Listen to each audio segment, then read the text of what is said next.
그럼 소개해드리겠습니다. 우리 강연해 주실 2025 대학생 10% 백문백답 토론의 첫 번째 연사이자 게스트이십니다. 한동훈 대표님을 큰 박수로 맞이해주시기 바랍니다.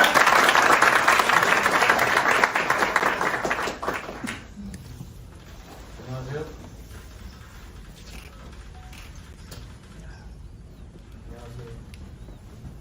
안녕하세요. 반갑습니다.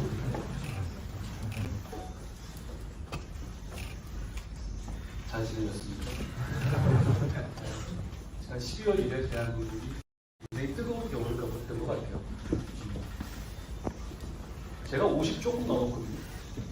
그러다 보면 어떤 공유하는 사건을 같이 해서 공유하는 경우가 있거든요.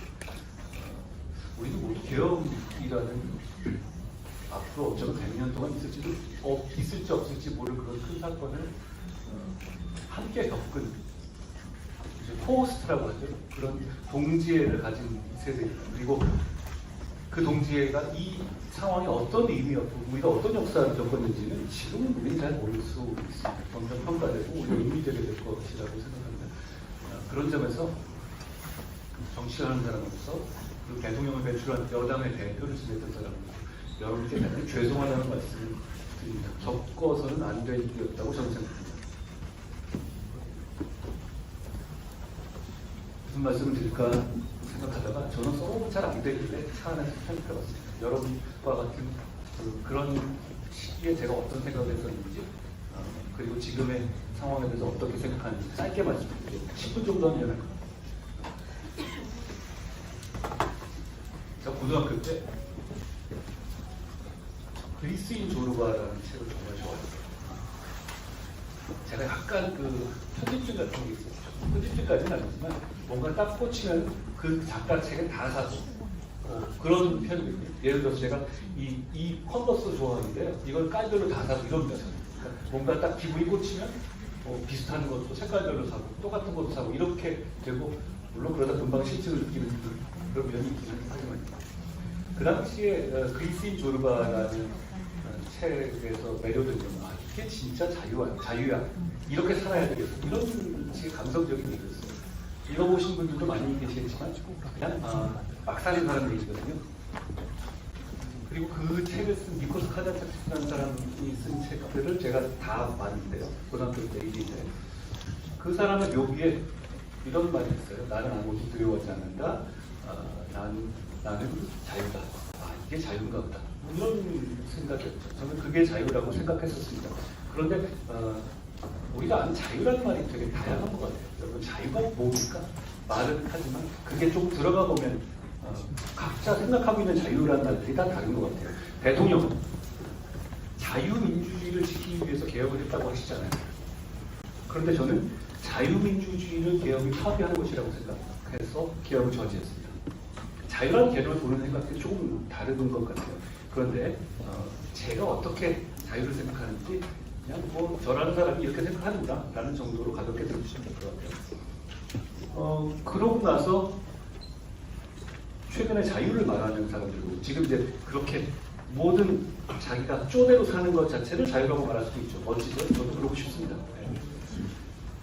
그런가 하면 냉전 시대에 프리월드, 자유진영, 자유세계 그런 의미에서 자유를 얘기하는 분들도 계세요. 그럼 예를 들어서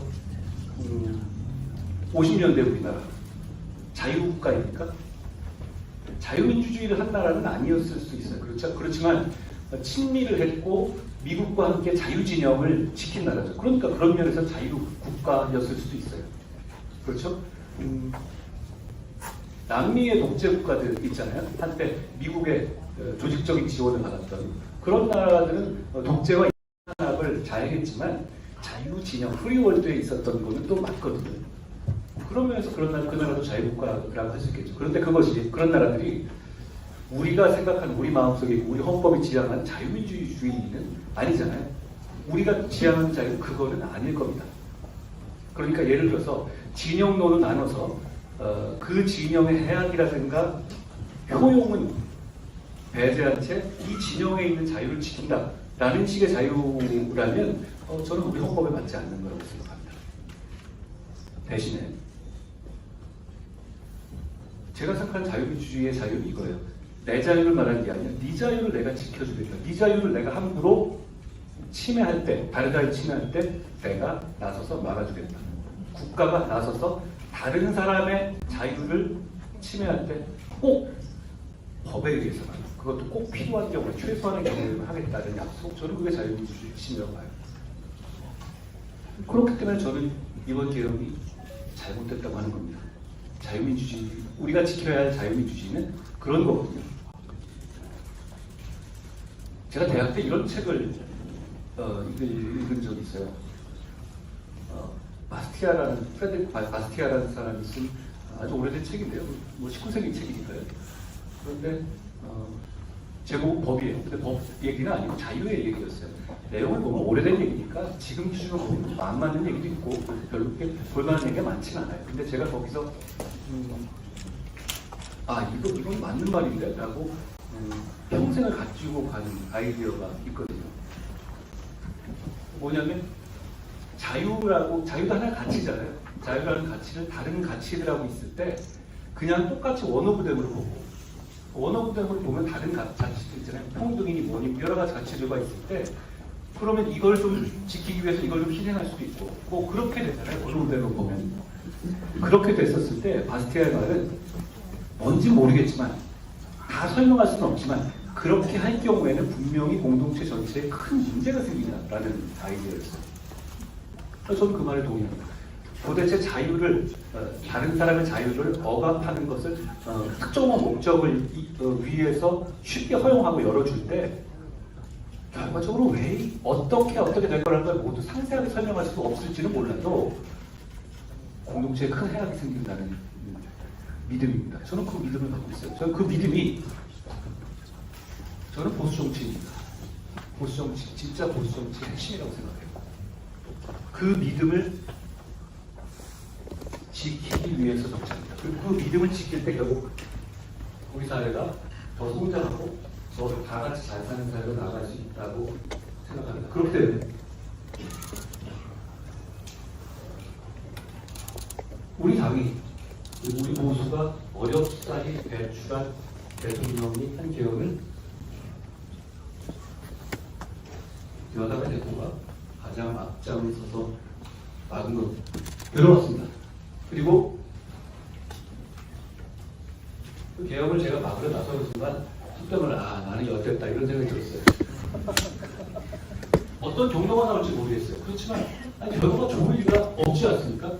당장 이 막은 것에 대해서 저를 친하게 줄 수 있을지 몰라도 그만큼 백파이어가 있을 것이고, 그리고 그게 진영에 따라서 각각의 이해관계로 공격할 거 아니에요. 그러니까 그 순간 저는 여기서 그 결정을 한 겁니다.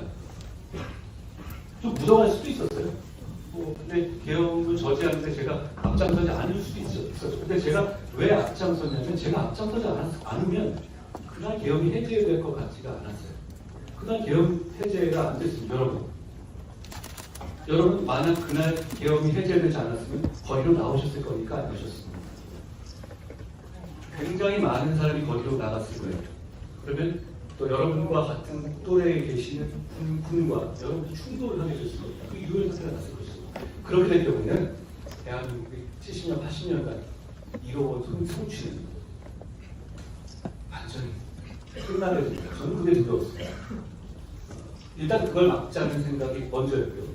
그 이후에 수습하는 과정은 고민과 선택의 연속이었습니다. 그 과정에서 제가 결과론적으로 더 잘할 수 있는 부분이 분명히 있었을 수 있겠어요. 그렇지만 그 마음을 가지고 개혁을 막았고 그 선택에 후회가 없습니다. 그 이후에 제가 좀 힘들어졌잖아요. 여러 가지로. 세상에 혼자 없어. 저는 그렇게 생각해요. 그거에 대해서 담담히 받아들일 생각입니다. 근데 이 자유민주주의 지키는 게 그냥 정치적인 문제가 아니라 많은 우리의 삶과 직결되어 있습니다. 저는 선택권을 보장하고 경쟁을 보장하는 것이 결과적으로 우리 모두를 이롭게 할 거라는 믿음을 갖고 있어요. 물론 그 과정에서 약자를 보호해야 합니다. 그렇지만 약자가 항상 옳다는 전제로 보호해서는 안 된다고 생각해요.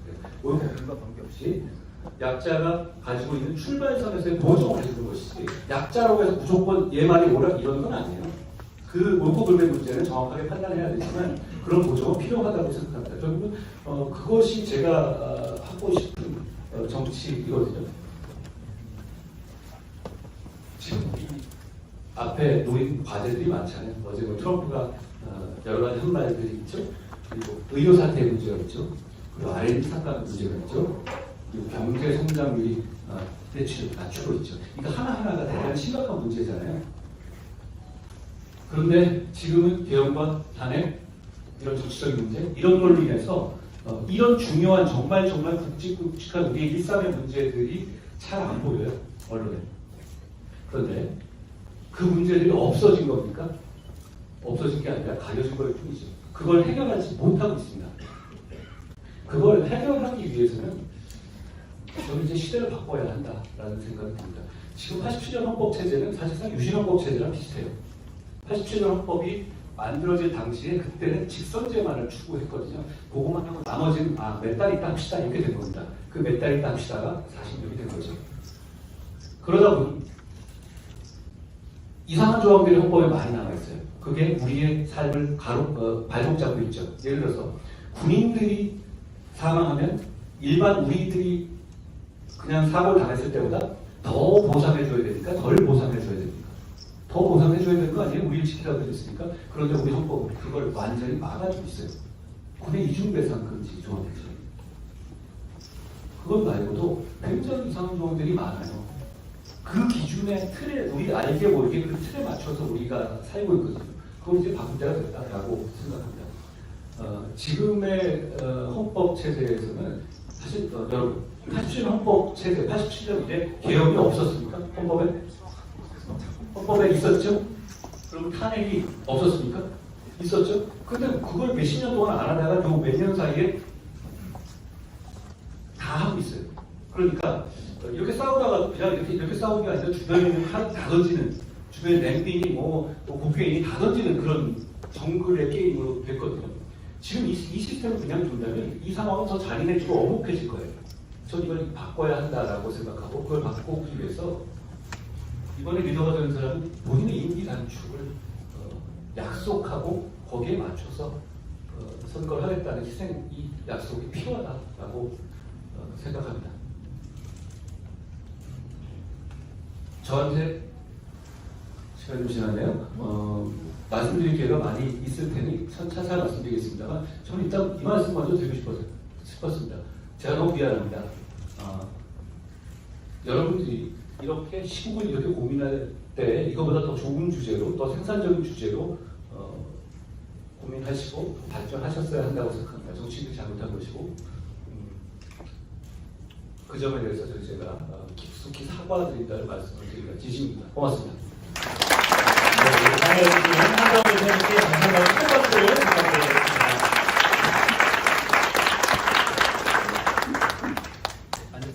네, 이제 편하게 좀 앉아서 해볼까 합니다. 네, 이제 정말 백문백답 시간 좀 가져보도록 하겠습니다. 사실 오늘 백문백답 토론을 준비하면서 사전 질문으로도 한 200여 개 넘는 질문들이 쏟아졌는데요. 오늘 사전 수업된 질문들을 먼저 좀 종합해서 우리 각 학교 대표 패널들이 먼저 대표님께 좀 질문을 드리도록 하겠습니다. 오늘 행사 시간이 아까 말씀드린 좀 많이 제한적이라 각자 질문 좀 명료하고 명쾌하게 좀 짧게 해주시면 감사드리겠습니다. 우리 카테고리를 좀 나눠볼까 하는데요. 첫 번째 카테고리는 12.3 비상계엄과 탄핵정국입니다. 우리 첫 번째 주제는 아까 말씀드린 대로 비상계엄과 탄핵정국인데요. 아마 그날 밤을 다들 기억하실 겁니다. 12월 3일 윤석열 대통령이 비상계엄을 선포했고 이에 따른 여파로 우리 대통령이 탄핵소추안이 국회에서 가결돼서 직무가 정지됐고 국무총리 또한 탄핵소추안이 가결돼서 현재 대통령 권한대행의 권한대행 이끌어가고 있는 상황입니다. 대한민국이 맞이하고 있는 헌정사상 초유의 상황 속에서 아마 우리 대학생분들이 대표님께 질문이 많을 것 같은데요. 오늘 한번 백문백답 첫 번째 카테고리 진행해 보도록 하겠습니다. 먼저 사전 수합된 질문을 우리 연세대학교 대표가 먼저 대표님께 질문 드리도록 하겠습니다. 안녕하세요.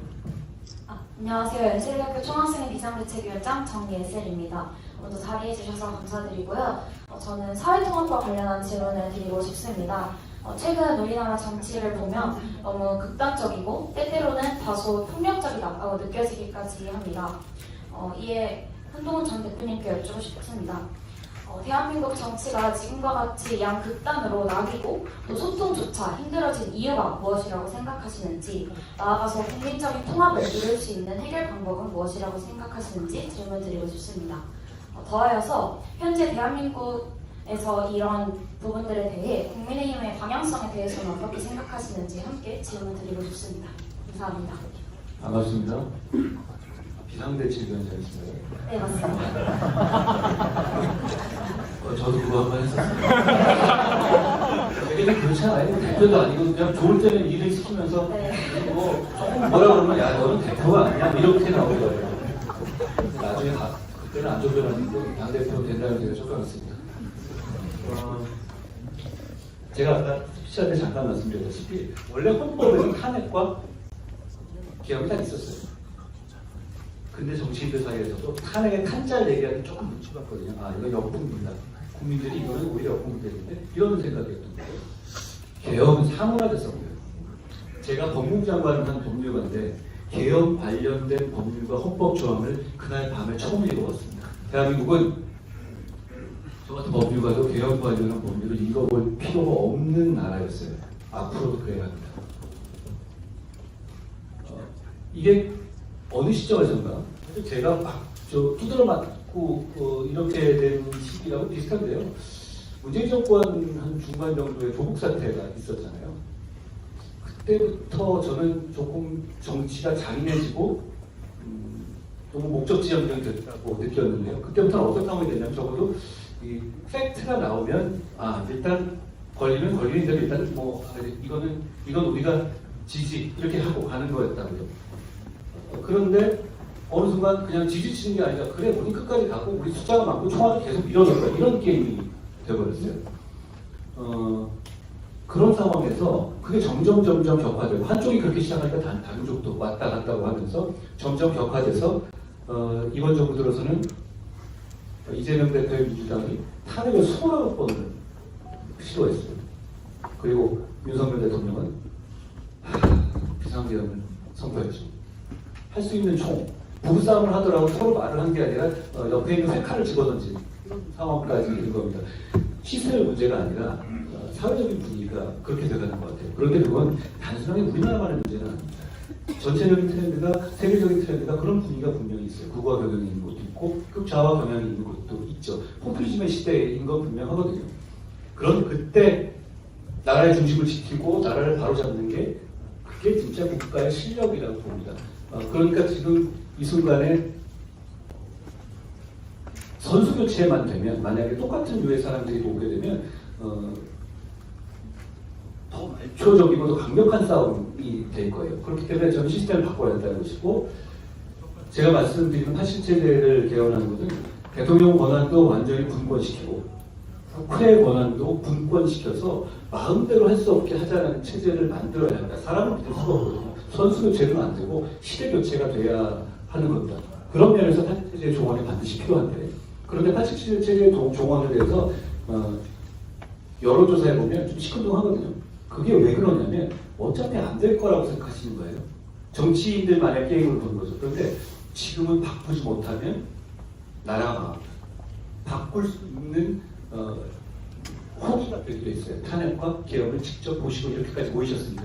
그러니까 이번에 바꿔야 한다고 생각합니다. 그러기 위해서 그 실현 가능성을 높이기 위해서는 3년의 임기 단축 안에 많은 사람들이 찬성해야 한다고 생각해요. 그러니까 이 87체제가 문을 닫지 못한 이유는 다 새로운 체제의 주인공이 되고 싶어 하기 때문이에요. 그런데 쓰레기 청소하고 문 닫는 역할을 하는 게 필요해요. 그걸 리더가 하겠다는 헌신의 마음이 있어야 하고 그걸 지금 모두 다짐해야겠다고 생각합니다. 그걸 바뀌면 잘 되지 않겠습니까? 저는 잘 될 것 같습니다. 그리고 제가 CNN하고 미국 측에 있는 고위관계자랑 얘기할 때 이제 그분들이 이렇게 얘기하더라고요. 아니 무슨 2024년에 너희 같은 선진국에서 마셜로야 이러더라고요. 좀 쪽팔렸어요. 근데 제가 이렇게 말했습니다. 그런데 그 상황은 아니 어떤 일이든 일어날 수 있지 세상에서는. 그런데 이렇게 2시간 반 만에 아무런 유혈 충돌 없이 헌법 체제 절차 내에서 막아낸 나라가 이 세상에 있었냐? 그거는 없었습니다. 그러니까 그건 여러분들의 실력이고 우리 대한민국의 실력입니다. 저는 이 고비가 어떻게 보면 대한민국을 한 단계 더 성숙하고 다음 단계에 나가게 할 수 있는 중요한 기회라고 생각합니다. 저는 여러분과 그 기회를 놓치지 말자라는 말씀 드리고 싶어요.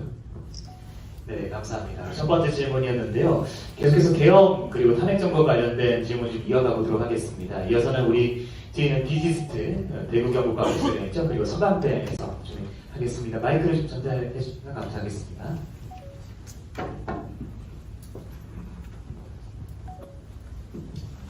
안녕하십니까. 디지트 총학생회장 임대라고 합니다. 한동훈 전 대표님께 여쭙겠습니다. 국민의힘 당대표로 계실 때 윤석열 대통령 탄핵 소추안 표결 시기 때 있었던 일입니다. 12월 5일에는 이번 탄핵은 준비되지 않은 혼란으로 국민들과 지지자들의 피해를 막기 위해서 통과되지 않도록 노력하겠다라고 말씀을 하시면서 질서 있는 조기 퇴진 요구와 함께 탄핵을 반대하셨습니다. 네, 서강대학교 총학생회장 박찬입니다. 그러나 12월 6일 오전에 이제 긴급 최고위원 회의에서 윤석열 대통령의 조속한 직무집행 정지가 필요하다고 판단하고 밝히면서 탄핵에 다시 찬성하는 목소리를 내셨습니다. 그리고 이후 하루 뒤에 대통령과의 담화를 통해 전국 안정 방안에 대해 당이 일이 많다라고 하시자 바로 탄핵 반대로 선회하셨습니다. 대표님께서 다양한 사정과 고민이 있으시고 대표님의 위치인지라 입장을 바꿨다고 생각이 들지만 사실 그냥 대학생들이 대표님 바라봤을 때 말을 너무 많이 바꾸는 분이다라고 그런 어떻게 보면은 조금 이미지가 바뀌는 그런 시기였다고 생각합니다. 그래서 대표님께서 그렇게 말씀하셨던 의도와 이유는 무엇인지, 당시 말씀하셨던 질서 있는 퇴진은 무엇을 의미하는지 다시 한번 제가 여쭙고 싶습니다. 고맙습니다. 제가 그거 가지고 여러 가지 오해를 받기도 했었는데요. 이렇게 말씀드리죠. 저는 계엄이 난 당일부터 끝까지 제 생각이 바뀐 적은 없어요. 첫째, 불법 계엄이다. 둘째, 불법 계엄을 한 대통령은 더 이상 대통령을 하면 안 된다. 셋째, 그 과정에서 갈등을 최소화해야 된다. 그 과정, 이 세 가지 원칙을 가지고 이걸 실현할 수 있는 방법을 나름대로 고민하고 찾은 겁니다. 첫째, 저는 처음에 12월 5일 날 그때 제가 탄핵을 맡겠다고 했던 취지는 이런 취지였어요. 탄핵보다 나은 길을 찾으려 했습니다. 그게 저는 대통령의 탄핵으로 예상되는 시점보다 더 빠른 자진사퇴, 그리고 그 이전에 직무집행의 정지. 저는 대통령의 직무집행을 계속해서 안 된다고 생각했어요. 계엄을 한 대통령이 군통수권을 어떻게 행사합니까? 그 생각이 바뀐 적은 전혀 없습니다. 그 상황이었고, 그런 상황에서 왜 제가 그런 말씀도 드렸냐면, 그때 민주당이 냈던 탄핵 안 자체, 1차 탄핵 안 자체 심각한 문제가 있었어요. 거기에는 북중러에 대한 외교 실패를 탄핵 사유로 넣었거든요. 그걸 넣은 탄핵을 1차로 가결해 줄 수는 없는 거죠. 북중러에 대한, 그러니까 친중을 안 해서 탄핵한다? 아니 그걸 어떻게 보수정당이 그걸 어그리하겠어요? 그리고 그건 틀린 얘기잖아요. 2차 탄핵에서는 민주당이 그 내용을 슬그머니 뺐죠. 그 차이가 있고요. 첫째는 그런 이슈가 있었고, 그 과정에서 제가 12월 1일 날 다시 대통령을 압박했던 이유는 그겁니다. 3일 날 이후에 제가 대통령이 계속 요구했던 건 뭐였냐면, 계엄에 관여한 여인영, 박종수, 이진우 등의 핵심 관련자들의 직무 배제였어요. 저는 전국을 운영하는 입장에서 전국을 축을 담당하는 여당 대표 입장에서 제일 걱정한 건 뭐였냐면 2차 계엄이었습니다. 다시 군이 동원된 거예요. 그거 막아야 되는 것이고 그거 파국을 막아야 하는 것인데, 왜냐하면 그 계엄의 실무자들, 지금 다 구속된 사람들이죠. 그 사람들이 그 집을 그대로 유지하고 있으면 군은 어떤 메시지를 받겠습니까? 끝나지 않았다. 그리고 그 사람들이요. 참 인생 망치는 거 아는데 이거에서 역전승을 한번 노려보고 싶지 않겠습니까? 사람 마음 다 그렇잖아요. 그 배제 요청을 대통령이 받아들이지 않았습니다. 며칠 동안. 그 과정에서 제가 이 말씀을 드렸던 거죠. 강하게 지금까지 해야 된다. 2차 개헌 얘기한 거고 즉각해서 그 메시지를 낸 다음에 제가 대통령과 직접 만났죠. 제가 책에도 썼지만 대통령께서는 제 이 요청을 또 직접 만났을 때도 받아들이시지는 않았어요.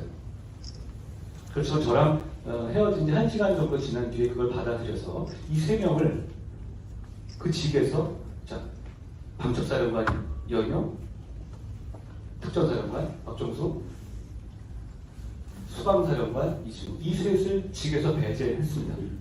저는 그거는 제가 굉장히 밖에서는 잘 모르지만 의미 있는 성과였어요. 그렇게 됨으로써 2차 개헌의 위험성이 상당히 떨어졌습니다.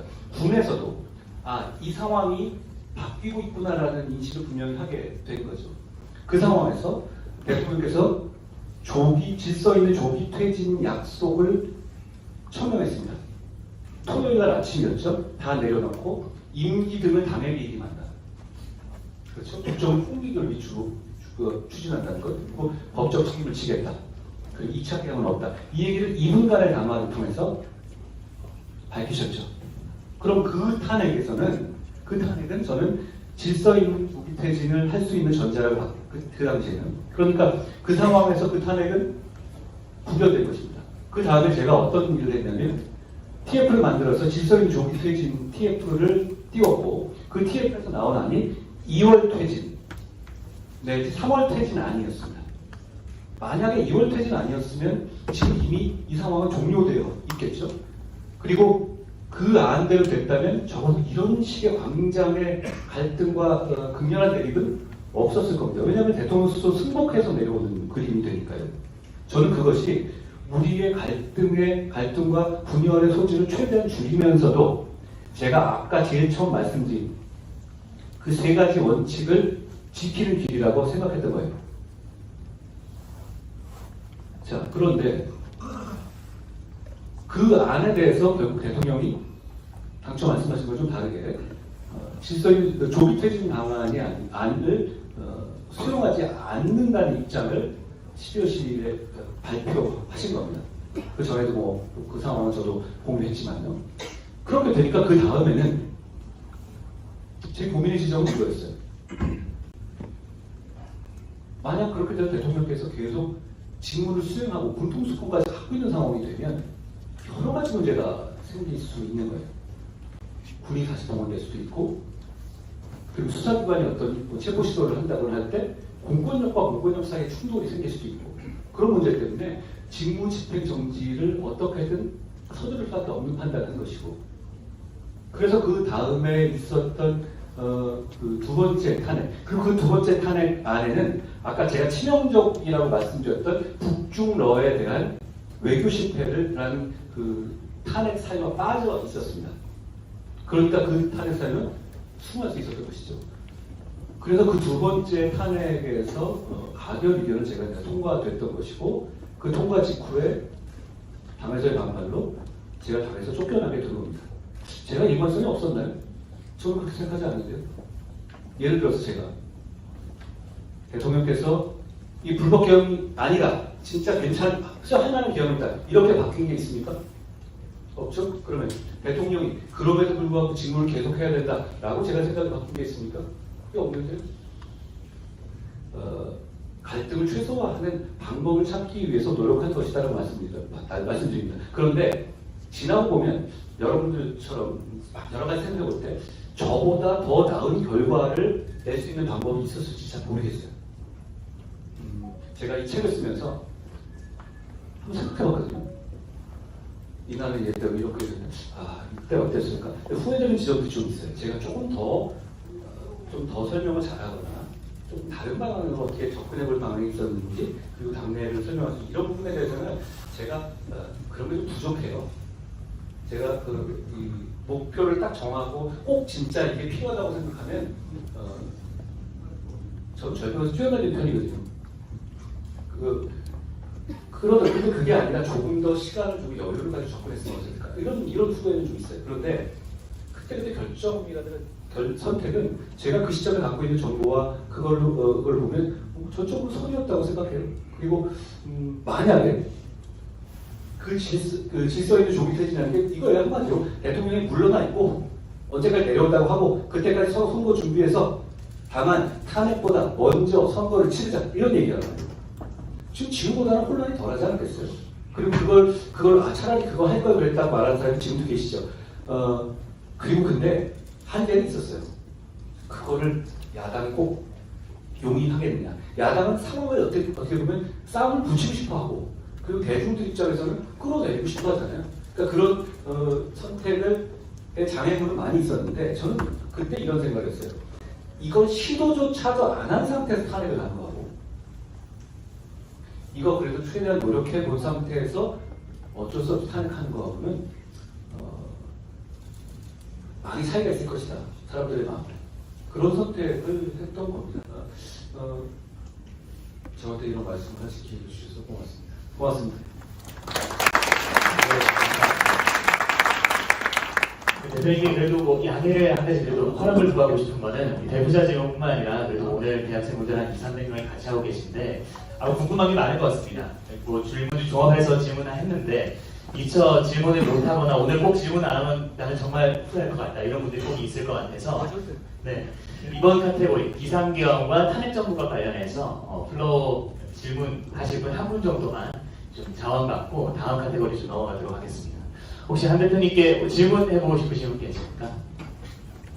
대학생분들 받겠습니다. 혹시 해보고 싶으신 분? 뒤에서 잘. 대학생은 아니지만 좀 해야 돼. 네, 뒷분. 네.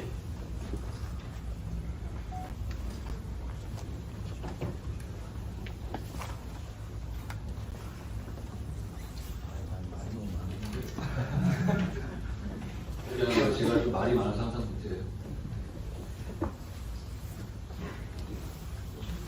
네, 연세대학교 재학하고 있는 13학번 경제학부 학생입니다. 안녕하세요. 저는 9학번입니다. 대표님께서 12월 8일 날 한국수 총리하고 대통령의 권력을 끼양받아서 행사하시겠다고 이렇게 말씀하셨는데 그거는 대표님께서 강조하신 그런 법과 원칙에 헌법에 부합하지 않는 그런 행동이 아니냐는 지적이 좀 많았는데 한 번에 제가 권력을 이양받는다는 말을 한 적은 없고요. 권력을 어떻게 이양받겠어요. 그런데 그 시점은 보십시오. 이런 겁니다. 그게 12월 8일이었습니다. 그렇죠? 12월 7일 날이 토요일이었고 토요일 날 대통령께서 2분짜리 담화를 다 내려놓겠다는 담화를 했죠. 그 다음에 탄핵이 시작되고 그러면 저희는 질서 있는 조기 퇴진, 그러니까 대통령의 임기 단축 조기 퇴진을 준비하는 것이 급선무였어요. 그걸 준비하는 단계였고, 그 담화는 12월 8일 날 나오는데요. 사실 그래서 12월 7일 날 제가 총리 공관에서 총리님과 담화를 한 것도 보도가 됐죠. 그걸 준비하겠다는 것입니다. 그 담화를 8일 날 한 이유는 대통령의 12월 7일 약속, 그러니까 조기 퇴진할 것이고, 그리고 국정을 총리 중심으로, 그러니까 이선으로 후퇴하겠다는 그 담화에 이 메시지에 담긴 그 약속을 기정사실화하기 위한 절차였습니다. 무슨 말이냐면 대통령이 아니라 실제로 이 직무 질서는 조기 퇴진의 핵심은 대통령이 이선으로 후퇴해 있는다는 점이 있는 거예요. 이 질서의 조기 퇴진의 어려운 점은 그러면 퇴진하기 전까지는 누가 어떻게 직무를 수행하지? 라는 점이 있어요. 그러니까 그 답은 총리 중심으로 간다는 것이었죠. 그렇기 때문에 그 상황에서 어떻게든 대통령이 이선 후퇴 약속이 지켜질 거라는 것에 대해서 대통령에 대한 어떤 메시지도 있고 대중에 대한 메시지도 필요했던 겁니다. 그런 차원에서 사실 그 절차는 별로 준비한 절차가 아니라 총리와 제가 서서 말씀드린 이유는 총리 중심으로 돌아간다라는 말씀을 드리기 위한 것이었어요. 원래 당정협의라는 걸 하거든요. 뭐 자세히 나온 것이지만 총리와 당대표가 당정협의 발표하는 거 굉장히 많이 해요. 이런 식으로. 그런 건데 그거를 저도 약간 놀랐어요. 이걸 보고 이렇게 비판하나? 라고 당시에는 제가 너무 억까인데 이렇게 생각했어요. 내가 뭘 하겠다는 것도 아닌데 아니 여기서 게다가 당시에 어떤 움직임이 있었냐면 대통령실에서 국무회의를 대통령이 주재한다라는 얘기가 나왔어요. 근데 그렇게 되면 말짱 도루묵이잖아요. 그럼 국정을 그냥 수행하겠다는 얘기니까. 저희는 그게 아니라 빨리 이 한덕수 총리가 주도하는 대통령의 이선후퇴 체제가 가동된다는 것을 국민들에게 보여주고 대통령실에 보여주고 기정사실화해야 된다는 게 필요했습니다. 그런 차원에서 제가 그런 얘기를 했던 것이 그러다 보니까 내용도 벙벙하잖아요. 별로 준비가 간 얘기가 아니라 하나만 한 내용이지만 결국 앞으로 총리가 중심을 갖다 이 얘기만 하고 싶었던 거예요. 그런데 지나고 보니까 이런 상황이 된 거죠. 아까 제가 이제 엇가라고 말씀드렸는데 저는 야 이거 무슨 그리고 민주당이 저를 그걸 공격했잖아요. 근데 그거는 바로 민주당이 박근혜 정부 한 탄핵 직전에 본인들이 했던 주장이에요. 그런데 그때 사실 이런 상황이 된 거죠. 비상계엄에서 1차 탄핵까지는 여러 정치 세력들이 제가 이 상황을 수습하는 것하고 해서 뛴 것에 대해서 그렇게 브레이크를 걸 수 있는 상황이 아니었어요. 뭐 제가 당대표로서 나섰고 이런 부분이 있었으니까요. 게다가 탄핵 여부가 결정되지 않은 상태였고 그런데 이제 1차 탄핵이 기각되고 제가 기각 쪽에 손을 좀 들어준 다음에는 탄핵을 바라시던 분들은 다 저를 공격하기 시작했고 그리고 저는 또 당내에 적이 많잖아요. 이분들도 역시 다 같이 함께 저를 공격하기 위한 그런 어려운 상황이 된 거죠. 그 상황에서 바로 이 장면이 있었던 것인데 제가 아까 잠깐 말씀드릴 때 지나고 보면 아 내가 조금 더 서두르지 들을 것. 그 직진하지 말고 조금 더 주변 생각할 것 이런 부분이 좀 있었다고 말씀드렸잖아요. 이게 좀 대표적인 경우였어요. 그러니까 아 이렇게 보일 수 있는데 내가 이걸 이렇게도 볼 수 있구나라는 생각을 잘 못했어요. 그런 점에 대해서 이 부분에 대해서는 제가 좀 지나고 난 다음에 아 이거는 뭐 제가 아직 갈 길이 멀구나 이런 정도 생각을 했습니다. 그런 경우에서 이루어진 것이고 실제로 그 이후에 어떤 이 당이 무슨 나서서 뭘 하거나 이럴 수 있는 구조는 아니에요. 권력의 행사 구조가 당은 정부에 대해서 의견을 내는 것이지 그걸 이양하거나 이럴 구조 전혀 없습니다. 그런 정도의 공격은 제가 보기에는 좀 왜곡된 프레임 공격이었는데 그 시점에 근데 제가 그런 빈구를 좀 줬다라는 생각을 합니다. 좋은 말씀 고맙습니다.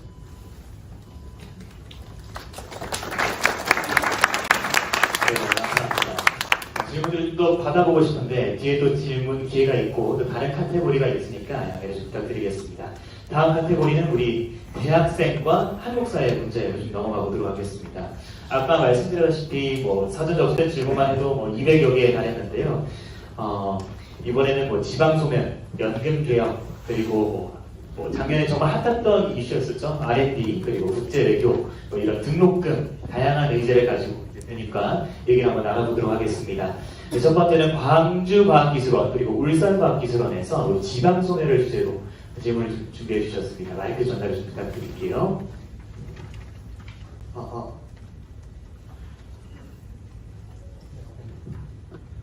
네, 안녕하십니까. 소개받은 광주과학기술원 총학생회장 김성우라고 합니다. 그래서 지방소멸에 대해서 질문을 드리고 싶은데요. 앞으로의 미래 세대를 위해서는 수도권 인구 과밀화 해소와 그리고 지역 균형 발전 이 두 가지가 반드시 필요하다고 생각합니다. 그래서 이런 문제를 저희 비수도권 소재 대학의 대학생들도 깊이 공감하고 많은 문제가 있다고 느끼고 있습니다. 네, 유니스트 총학생회장 안성근입니다. 네, 저희 비수도권 대학 재학생들은 수도권에 비해 인프라, 정주 여건, 방학에 대한 취업 기회, 청년 교육을 아직 많은 점이 부족하다고 느끼고 있는데요.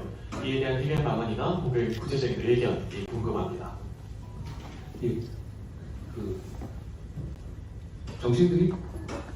정치인들 중에서 지방 분권이나 지방에 대해서 균형 발전을 얘기하지 않는 사람은 진짜 한 명도 없을 겁니다.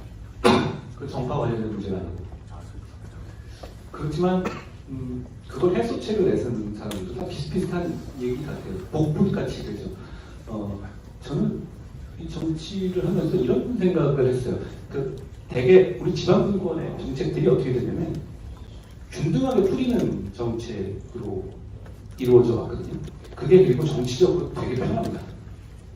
왜냐하면 다른 말이 나올 필요가 없거든요. 그리고 왜 우리는 안 줘, 우리는 안 줘, 이런 게임으로 된다고. 근데 그러다 보면 바닷물에 소금을 뿌리면 크게 효과가 있진 않잖아요.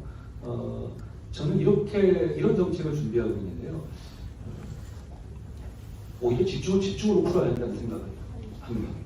그러니까 제 말씀은 서울 집중을 말하는 게 아니라 각 지역별로 거의 서울을 하나씩 만드는 식으로, 그러니까 어떤 서울과 연계되지 않고 또 충분히 스스로의 생활권을 만들어갈 수 있는 메가폴리스를 각 지역권마다 만들어야 저는 오히려 지역 균등 발전에 전기가 이루어질 수 있다고 생각합니다.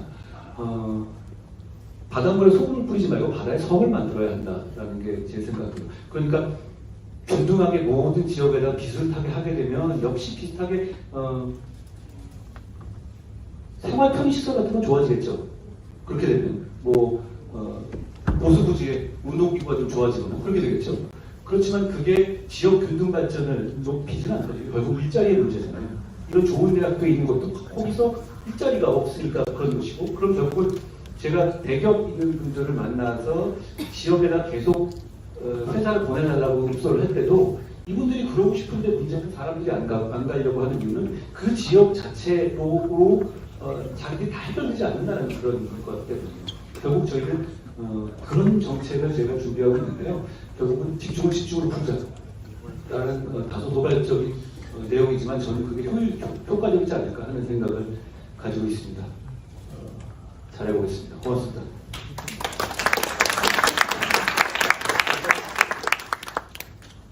계속해서 이 대화를 좀 이어가보고 싶은데 시간이 많지 않아서 계속해서 바로 다른 키워드로 좀 넘어가 보도록 하겠습니다. 다음은 아까 말씀드렸다시피 연금개혁입니다. 서울대에서 연금개혁을 주제로 질문 주시겠습니다.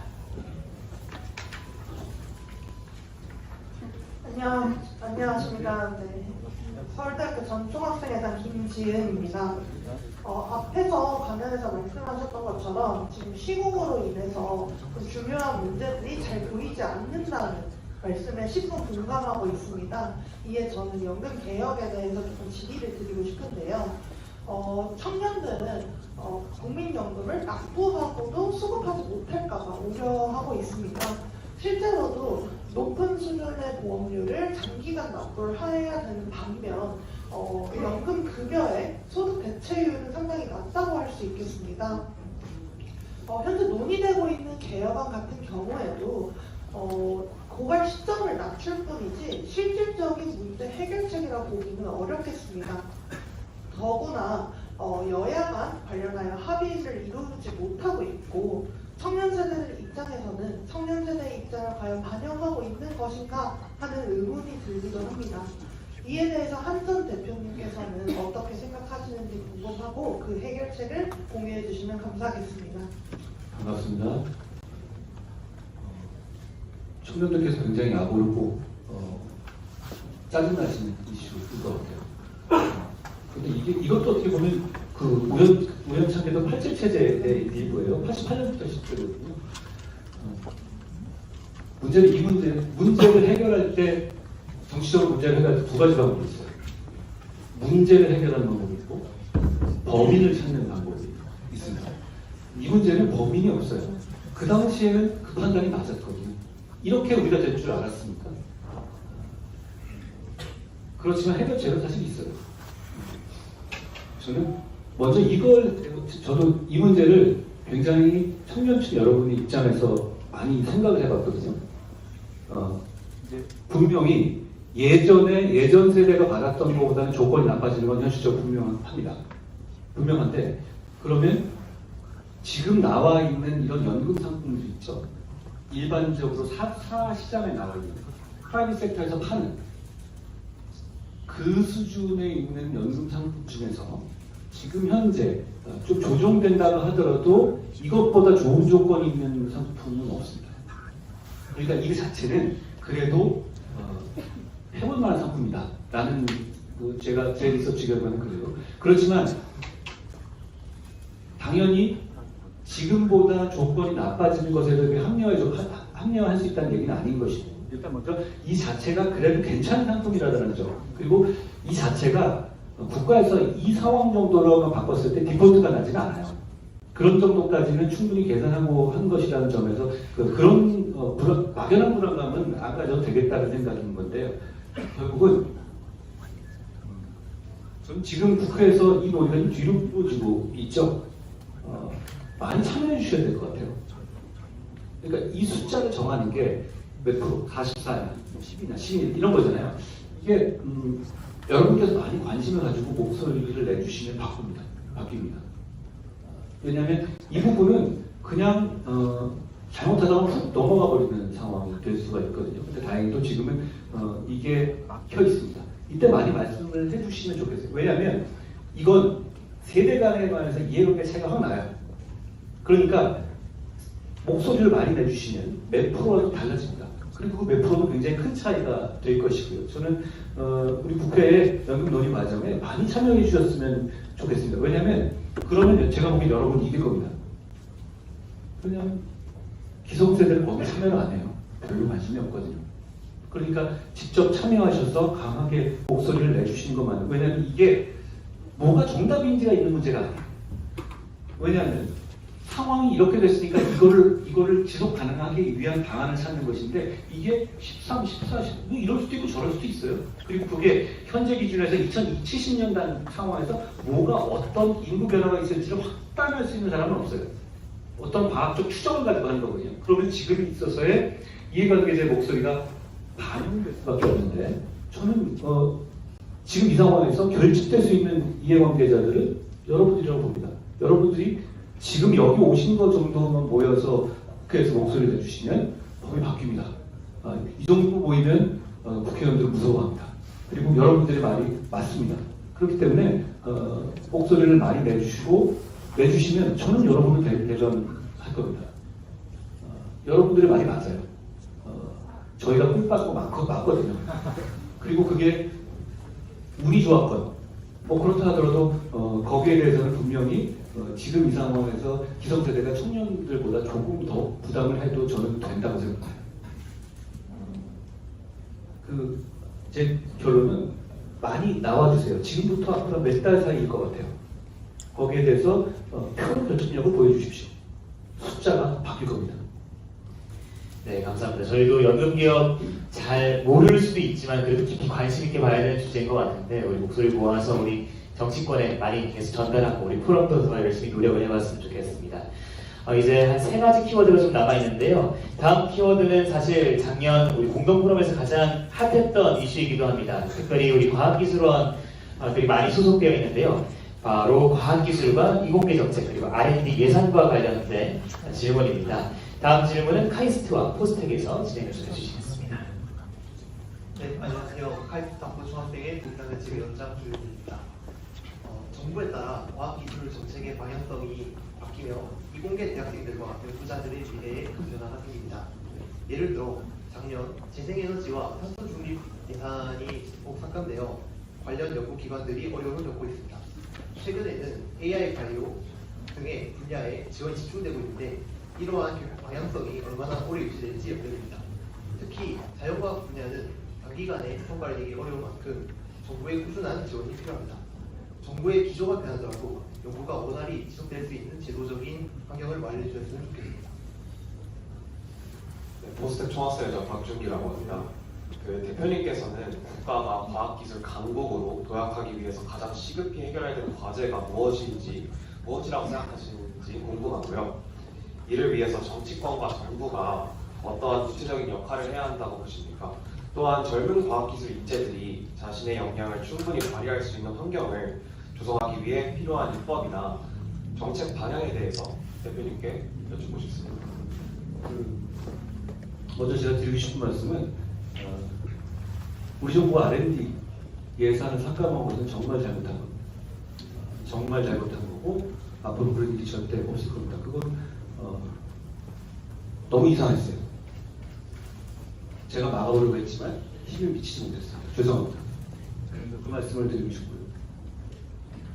R&D 문제는 저는 그렇게 생각해요. 정부가 어떻게 해야 되냐는 말씀을 하셨는데 정부가 너무 아는 척해서 개입하지 말아야 한다고 생각해요. 저는 그냥 몰라요. 제가 알아서 얼만큼 알겠습니까? 그 대신 그 필요한 확실하게 필요한 어떤 재반 지원을 하는 게 중요하다고 생각하거든요. R&D 문제를 너무 효율 위주로 접근하면 안 된다는 생각을 저도 공감합니다. R&D는 실패의 책임을 물으면 안 될 것 같아요. 실패하다가 하나 걸리면 되는 거 아니에요? 잘은 몰라도요. 제 친구들도 그런 식으로 살고 있던데요. 물론 계속 실패하는 애들도 있더라고요. 그런데 결국은 그런 마음을 기다려주는 마음이 필요한 것 같고요. R&D 예산은 제가 뭐 좀 다른 얘기지만 총선 때 비상대책위원장으로 있었잖아요. 비상대책위원장으로 총선을 이끌었잖아요. 그때 대전 쪽에 이제 많이 있잖아요. 저는 R&D 예산 삭감에 대해서 강력하게 반대했지만 어차피 뭐 여러분 보셨잖아요. 제가 막을 수 있는 상황 아니었던 거. 근데 2월 말 이때까지 우리가 대전에서 다 이기는 거예요. 우리 원래 대전에서 잘 그 전까지 펴고 지는 거거든요. 아 이게 무슨 이거 내가 뭐 잘하고 있나 이런 생각까지 들었고 그러면서 의대 이슈는 2월에 나온 얘기지만 R&D 삭감 예시는 꽤 된 얘기여서 이미 저는 반영됐다고 생각했거든요. 아니 R&D 삭감 가지고 다들 뭐 이렇게 욕하는데 별로 그렇게 표현이 영향이 없네? 딱 그랬어요. 2월 말까지. 3월이 되니까 다 지는 걸로 나온 거예요. 그때 제가 어떤 취지였냐면 결국은 그때 제가 이 R&D라는 것의 본질을 좀 느꼈어요. 결국은 그때 R&D가 말은 멋있지만 연구자들의 인건비나 연구자들에 대한 노고에 대한 어떤 그런 생활비나 이걸 지원하는 거 아니에요. 3월이 돼서 새로 학기가 시작되면서부터 거기에 대한 고통을 우리 과학자들과 연구자들이 막 느끼시는 거예요. 그러고 나니까 대전에 있는 저희 선거가 야 이거는 그냥 포기를 할 정도로 한순간에 바뀌어버리더라고요. 3월에 학기 시작이니까 그렇게 된 거예요. 제가 그걸 보고 야 이거는 정말 그러니까 이 R&D라는 것은 무슨 기계사고 이런 문제가 아니라 과학자들이 제대로 과학자들은 현실의 생활 일이니까요. 생활하면서도 연구할 수 있도록 도와줘야 되는 그런 거잖아요. 그게 또 우리 모두를 위한 것이기도 하고요. 그런 부분에서 이건 잘못된 정책이었다. 그러니까 R&D 삭감은 물론 중간중간에 잘못된 어떤 그 불량한 사람들은 그건 그대로 솎아내면 되는 것이지 총액으로 낮추는 방향은 그건 잘못된 거였습니다. 제가 다시 한번 죄송하다고 막지 못했습니다. 그런 일이 없을 겁니다. 너무 과학과 R&D라든가 우리 기술 문제를 정치가 너무 아는 척하면 안 된다고 생각해요. 솔직히 말하면 저는 모릅니다. 저는 물리학 덕후긴 하거든요. 근데 제가 알아봤자 얼마나 알겠어요. 그걸 가지고 너무 깊이 들어가서 방향성까지 잡아주면 저는 안 된다고 생각해요. 물론 그러지 않았을 경우에 누울 수도 있을 것이고 뭐 일정 부분 살 수도 있고 일정 부분 필요하지 않은 연구가 이루어질 수도 있겠는데요. 세상에 필요한 연구인지 필요하지 않은 연구인지는 시간의 마무리 정해주는 거지 지금 우리가 결정할 문제는 아니라고 생각해요. 저는 과학의 문제는 전문가에 맡겨야 된다. 결국 그게 답이라고 생각합니다. 저는 그렇게 하고 싶습니다. 네, 감사합니다. 어떻게 조금 오버됐지만 나머지 두 가지 키워드는 계속 좀 진행을 해보도록 하겠습니다. 다음은 국제외교인데요. 사실 이 트럼프 대통령이 당선된 다음에 계속해서 뭐 놀라움과 충격의 연속입니다. 특별히 뭐 어제는 한국을 콕 집어서 말한 그런 언급도 있었기 때문에 이거에 대해서 안 여쭤볼 수 없을 것 같은데요. 다음은 한국 외대에서 우리 국제 외교를 키워드로 해서 대표님께 질문 좀 한번 드리도록 하겠습니다. 네, 안녕하십니까. 한국 외대 서울캠퍼스 총학생회 전남희석입니다. 최근에 이제 트럼프 당선으로 인해 급격하게 변동되는 이제 국제 거버넌스나 정세를 보면 미국과의 관계를 이제 다시 한번 재고해 볼 때가 되지 않나 생각이 드는데요. 사실 미국과의 관계는 우리 보수 정당이 항상 세우는 그러한 외교적 정체성이기도 한데 이거에 대해서 대표님 생각이 어떠신지 여쭙고 싶습니다. 며칠 전에 되게 재미있는 장면이 있었죠. 제렌스키하고 벤스 부통령하고 트럼프 대통령 사이에 좀 토크쇼를 하듯이 뭐 SNL 같은 장면이 있었잖아요. 막 몰아치고 뭐 중간에 나가고 거기서 미국에서 이런 얘기를 했어요. 당신한테는 카드가 없어. 제렌스키한테 이렇게 얘기했죠. 뭐 제렌스키가 좀 디맨딩해요. 저도 우크라이나 사람들 좀 만나보면 야, 이 사람들 벌써 맡겨놨어? 뭐 이렇게 잡혀나가는 게 많아. 이런 느낌이 받아요. 이해는 갑니다. 그러니까 그런 거에 대해서 미국에서의 보수들이 갖는 감정이 있어요. 그런 것들 때문에 결국 그런 장면이 가능했던 거죠. 근데 굉장히 중요한 질문이 너무 직설적이어서 너네는 카드가 없어 라는 거잖아요. 그런데 여러분, 우리는 카드가 있습니다. 결국 우리가 카드가 있다는 것을 알고 우리 카드를 가장 유용하게 활용할 수 있어야 한다는 거예요. 미국은 지금 조선이 거의 죽었거든요. 미국의 군사강국과 미국의 세계 지배는 바다를 지배해야 돼서 나오잖아요. 조선을, 물론 우리의 경쟁은 중국이죠. 그런데 미국이 중국의 조선을 맡길 수 있는 상황은 아니에요. 블록화된 경쟁 상황과 서로 전쟁 상황 비슷하게 가잖아요. 결국은 우리에게 카드가 있습니다. 원래는 우리에게 카드가 있고요. 그리고 미국이 제가 당대표 경선할 때 지금 이제 부차관보관 엘드리지 콜비라는 사람이 제가 한 얘기를 트위터로 옮긴 게 있었어요. 그러니까 제가 이렇게 얘기했거든요. 미국이 아시아 퍼스트라는, 아시아 프라이어티라는 그런 정책을 냈거든요. 아시아에 잘해주겠다는 뜻은 아니에요. 그게 뭐냐면 유럽의 군사력을 도와주는데 했던 유럽은 너네가 알아서 지키고 우리는 아시아, 그러니까 대중국 문제에 집중하겠다 이런 얘기거든요. 그런데 그 지정학적 장면과 아시아에서의 군사력의 문제 감안하면 우리가 카드가 없습니까? 우리가 카드가 있습니다. 너무 걱정하지 마십시오. 저는 기회가 될 수 있다고 생각해요. 그리고 좀 아이러니한 얘기인데요. 미국이 처음에 이제 트럼프 행정부가 들어와서 한 나라씩 골라서 빡빡빡빡 이랬잖아요. 돌아가면서 여기는 어떻고 이러고. 근데 우리가 빠지지 않았습니까? 우리는 아직 리더십이 지금 개혁 사태 때문에 정립되지 않았기 때문에 이쪽에 빠진 거예요. 그런 면에서 우리는 뭐 그 바람은 좀 지나간 거죠. 지금 얘기되는 25% 관세나 이런 건 이제부터는 미국은 아이템별로 접근하게 될 거예요. 관세를 우리도 철강이라든가 자동차 이런 거는 그 아이템에 들어가겠지만 그게 우리 하나를 겨냥하는 방식의 그거에서는 이미 그 바람은 좀 지나간 면이 좀 있습니다. 그리고 조금 더 나아가면 저는 우리가 핵무장까지 NPT 사태는 어렵기 때문에 어렵다고 하지만 핵무장을 언제든지 할 수 있는 직전단계까지 가야 된다고 해요. 이제는 그게 필요하고. 그런데 미국 행정부는 그것에 대해서 훨씬 과거보다 유연합니다. 어제 그 엘드리지 콜비가 말한 그 청문회에서 봐서도 그래 핵의 문제에 있어서 그 나라에다가 어느 정도 맡기겠다는 그런 뉘앙스가 분명히 있거든요. 제가 직접 제가 알기에도 그렇고요.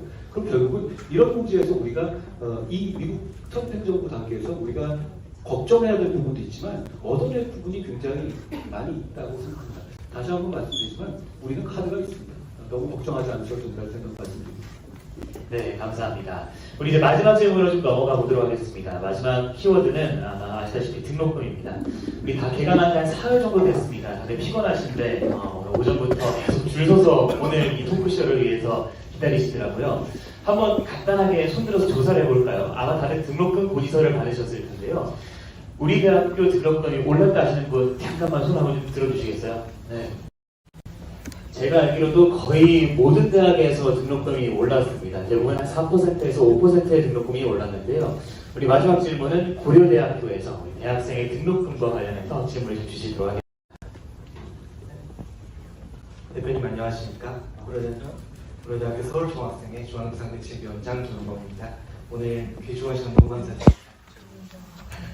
질문 받아드리겠습니다. 최근에 전국적으로 대학생 등록금이 인상되고 있는 실정입니다. 학교 재정 건전성의 문제 학교 재정 건전성 문제 해결도 중요하지만 등록금 인상으로 말미암아 학생들의 경제적 부담이 가중되고 있습니다. 국가장학금, 미지금 등의 기존의 억제안이 사실상 충분한 등록금 인상률 제한책으로 작동하지 못하는 것처럼 보입니다. 혹시 대표님께서는 생각하고 계신 정책적 대안이 있으신지 궁금합니다. 많이 오셨네요.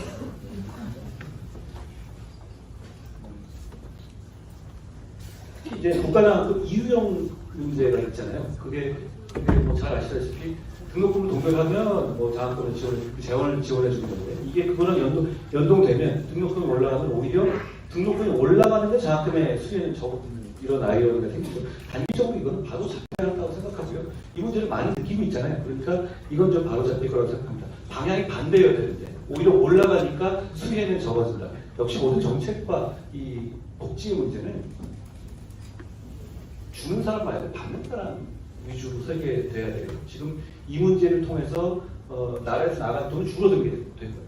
그러면 저는 이 문제는 단기적으로 반드시 바로잡혀야 한다고 생각합니다. 저는 등록금 문제에 대해서 좀 획기적인 정책을 좀 준비를 하고 있는데요. 여러분과 저는 그 얘기를 나누고 싶어요. 이게 등록금에 대한 정책이 아주 돈이 많이 들진 않아요. 할 수 있는 정책. 파격적으로. 그런데 이제 항상 이 문제가 걸리는 거죠. 과연 그러면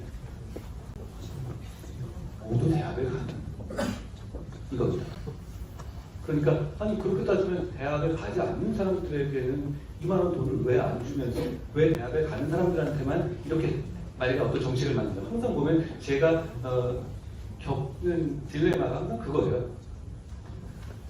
그렇지만 과거보다는 대학을 가는 비중이 굉장히 높고 그리고 그걸로 인한 어떤 이 돈이 크기 때문에 충분히 파격적인 정책에 제어하는 상황은 마련됐다고 생각합니다. 제가 그 정책이 준비되면 한번 말씀 좀 기회를 주시면 좋겠고 아까 근데 이 이유형 문제 있잖아요. 전 이거는 당장 정부에서 해결해야 될 문제라고 보는데요. 자기는 돈 굳었잖아요. 아니, 돈은 더 내게 하는데 왜 이걸 안 하죠? 그러니까 오히려 이거는 그 비중에 너무 맞춰서 액수를 올려야 될 문제지 여기서 그 좋다거나 빠져가지고 돈 안 줄 상황은 아니라고 생각합니다. 요건 제가 한번 챙겨보겠습니다. 고맙습니다. 네, 감사합니다. 그럼 이로써 백문백답을 모두 종료하도록 하겠습니다. 큰 박수 부탁드리겠습니다.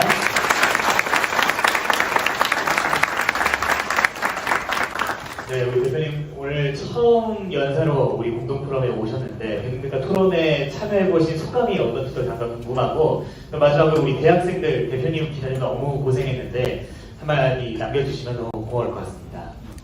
아유, 저는 뵈서 너무 좋고요. 정치에서 얻을 수 있는 복이라고 생각합니다. 여러분 같은 분이 그렇게 많이 모이는 곳에서 의견 듣고 제 생각을 교정할 수 있는 전 몇 가지 질문을 보면서 제가 많이 배웠어요. 이거 진짜 이렇게 봤구나. 예를 들어서 아까 말씀드린 질문하신 분 중에 말한 그 한덕수 총리라는 거 나는 설마 이걸 그렇게 볼까? 그렇게 생각했거든요. 역시 보여지는 게 중요한데 제가 갈 길이 멀구나 하는 그런 생각도 하게 되고요.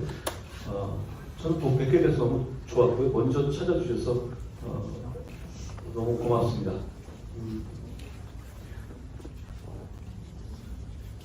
제가 정치인으로서의 한동훈이라는 사람과 정치인은 무슨 뭐 쇼하고 가장하고 이래야 된다고 그러잖아요. 그 인간으로서의 한동훈이라는 사람이 제가 정치 얼마 안 돼서 그런지 몰라도 저는 똑같아요. 그게 싱크로가 돼 있어요. 그러니까 여기 이런 데 와서 얘기할 때도 막 써줬는데 이대로 안 하게 되더라고요. 생각나는 대로 그냥 얘기하더라도 그게 뭐 제가 정치인으로서 입장하고 아직 별로 다르지 않습니다. 이 마음 가지고 끝까지 정치하고 있습니다. 저는 나라가 잘 됐으면 좋겠습니다. 그리고 여러분이 정말 잘 되셨으면 좋겠습니다. 그게 나라가 잘 되는 거라고 생각해요. 불러주셔서 고맙습니다.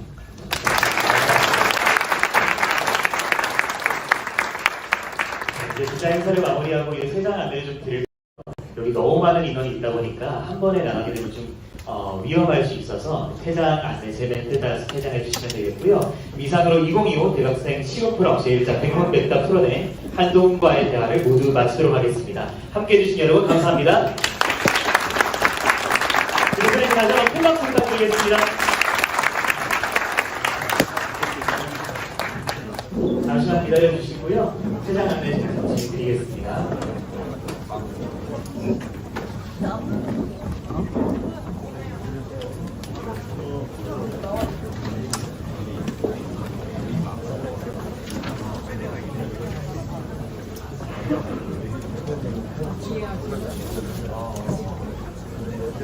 어제